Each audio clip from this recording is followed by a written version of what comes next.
October 1944. A French village near Verdun. The autumn air is thick with the scent of damp earth and wood smoke. High above the gray slate roofs, the heavy roar of a Pratt & Whitney engine shatters the morning quiet. A lone American P-47 Thunderbolt dives low toward the village square. It is not dropping bombs. It is dropping tiny white handkerchiefs. Each one is tied to a Hershey bar. Down on the cobblestones, dozens of French children sprint through the mud, their hands outstretched, chasing the silk squares as they drift down from the sky. It is a moment of pure grace in a landscape scarred by artillery. Yet back at the airbase near Etain, an inspector is counting fuel gallons and typing out an official charge sheet. A young combat pilot faces a court-martial for the crime of bringing joy to children. Patton will resolve this case with a single phone call. This is the story of a fighter pilot who faced military ruin for a rogue mission of mercy, and the legendary commander who turned a bureaucrat's attack into a theater-wide operation. Before we continue, make sure you subscribe. We tell the World War II stories that show when mercy was the only crime that mattered. First Lieutenant George Park was 24 years old, from Los Angeles, California, flying with a tactical air support squadron attached to the Third Army. He was a Korean-American, the son of immigrants who had come to the United States in 1925 looking for a future. Park had flown 47 grueling combat missions over occupied territory, sending 4 German fighter planes crashing into the dirt and destroying 11 armored vehicles on the ground. He had earned a Distinguished Flying Cross for diving through heavy flak to shatter an enemy fuel column. But behind his quiet demeanor lay a deep, unspoken exhaustion. He did not yet know that his brother had just been killed in the fierce fighting at Okinawa. Park was a man who understood the heavy cost of this war, and his weekly joy flights over the liberated towns were the only things keeping him tethered to his own humanity. He was the pilot who spent his weekends rigging handkerchiefs into tiny parachutes, using his own money and his own rations to drop sweetness into the ruins. Major Brian Olson was 39 years old, a chaff air operations inspector from Cincinnati, Ohio. He had never flown a combat aircraft, never sat in a freezing cockpit, and never watched an anti-aircraft shell rip through a wing. Olson lived by numbers, logbooks, and regulations. Over his career, he had audited approximately 12,000 air missions, hunting for discrepancies like a wolf trailing a wounded deer.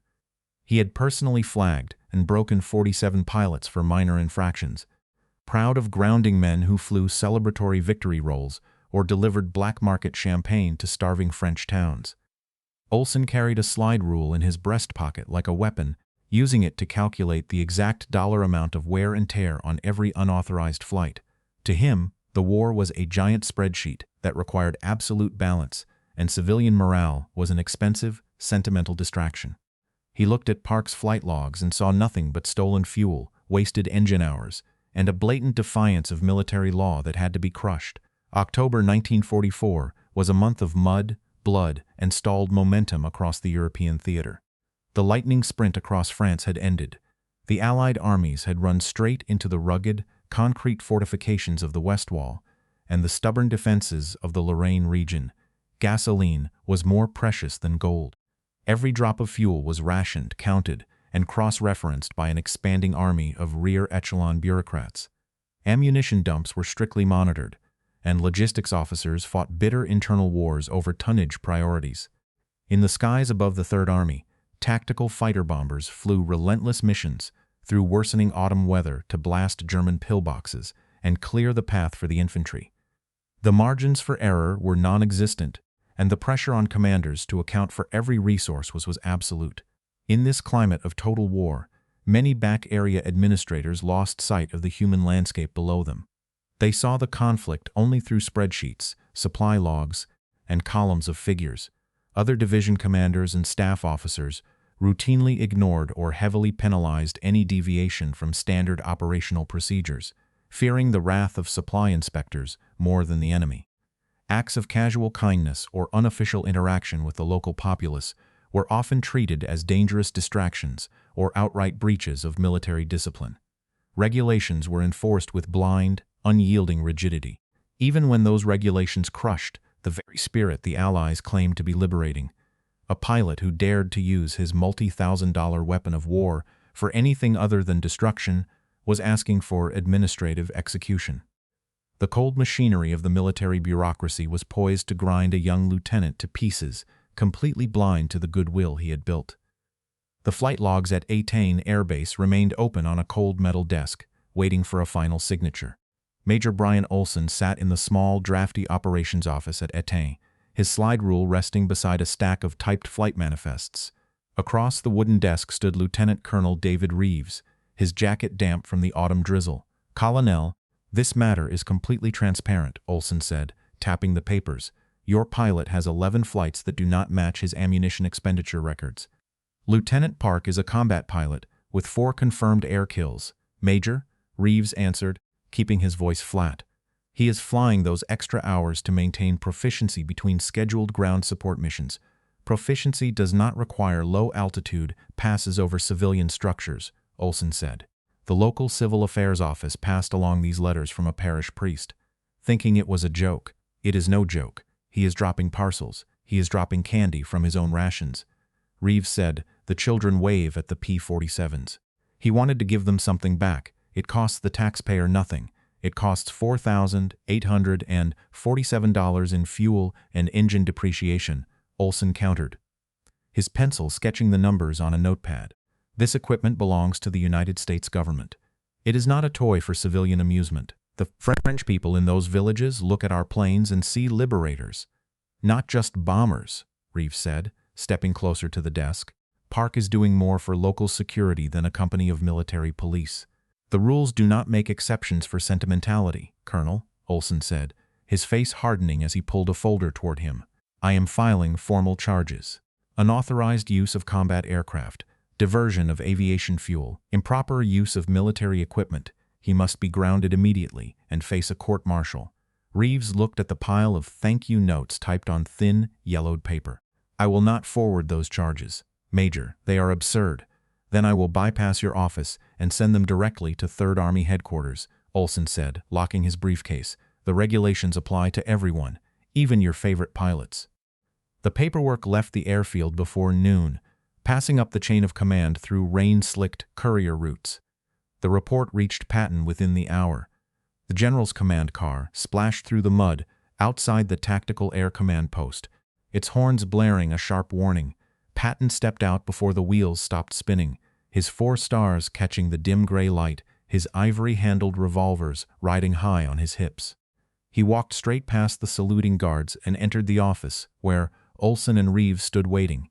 "Major Olson," Patton said, his voice deceptively low as he dropped the charge sheet onto the table. "Tell me about this criminal enterprise you discovered." "Sir, Lieutenant Park has used combat aircraft for unauthorized civilian distribution," Olson said, straightening his shoulders. 11 flights, thousands of dollars in fuel, and a complete disregard for aviation safety regulations. Patton picked up one of the photographs, studying the tiny handkerchief parachute drifting down toward a crowded village square.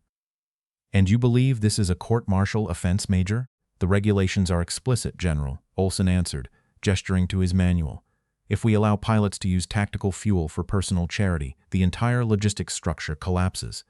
Patton stepped closer, his eyes cold and fixed. "Major, you have audited 12,000 missions, and you have never once sat in a cockpit with flak bursting around your ears. You see columns of numbers, but you do not see the war." "Sir, the dollar cost," Olson began. "The dollar cost is nothing compared to the spirit of the men flying these planes," Patton interrupted, his voice cutting through the room like a blade. "Lieutenant Park has flown 47 combat missions, destroyed 4 enemy fighters, and smashed 11 ground targets. He has earned the right to look down and see something worth fighting for." "You think an army wins by spreadsheets alone, Major?" Patton continued, leaning over the desk. "An army wins because the people behind it and the men inside it believe they are on the side of humanity. This pilot didn't steal fuel. He bought the lifelong loyalty of 5 French villages for $80 worth of chocolate."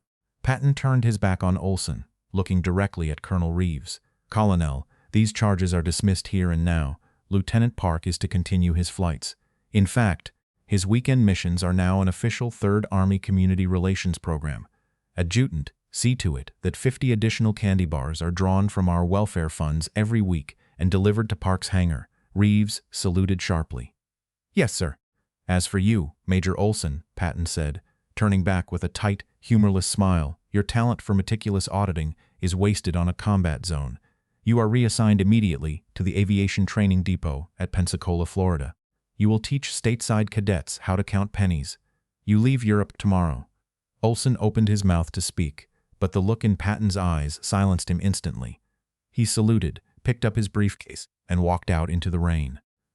The final judgment of the Third Army did not arrive in a courtroom, and it did not take months of deliberation. It took exactly 6 minutes. General Patton did not summon First Lieutenant George Park to his headquarters, nor did he humiliate the young pilot who had faced death 47 times over the flak-filled skies of Europe. Instead, the general picked up his field telephone and bypassed the entire bureaucratic mountain Major Olson had built. His first call went straight to Patton Air Base. He informed Lieutenant Colonel Reeves that the charges were not only dismissed, but rewritten as an official tactical order.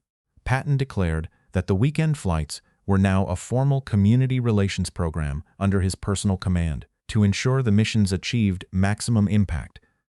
Patton ordered the Third Army Welfare Fund to immediately release 50 additional chocolate bars every single weekend to supplement Park's personal rations. The second call went directly to Major Olson. The general's voice was notoriously quiet.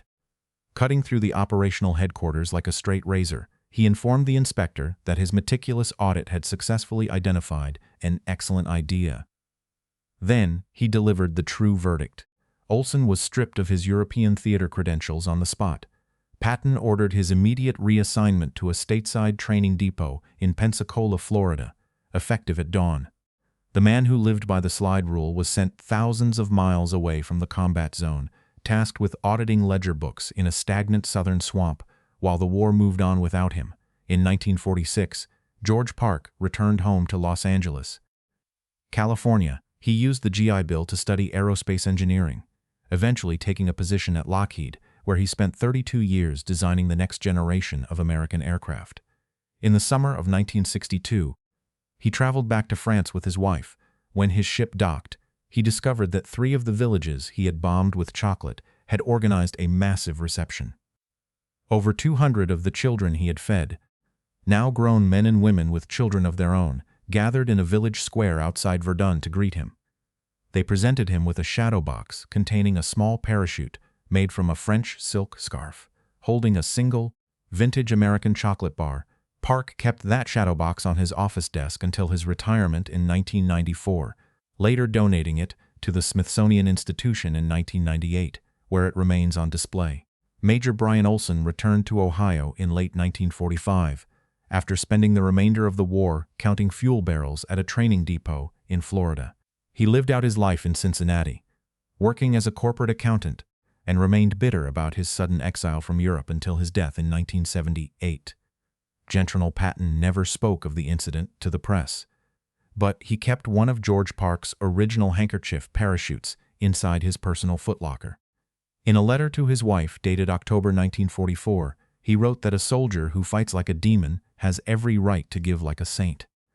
Some historians have argued that General Patton's swift dismissal of the regulations was a dangerous breach of military discipline that undermined the authority of the Inspector General's office.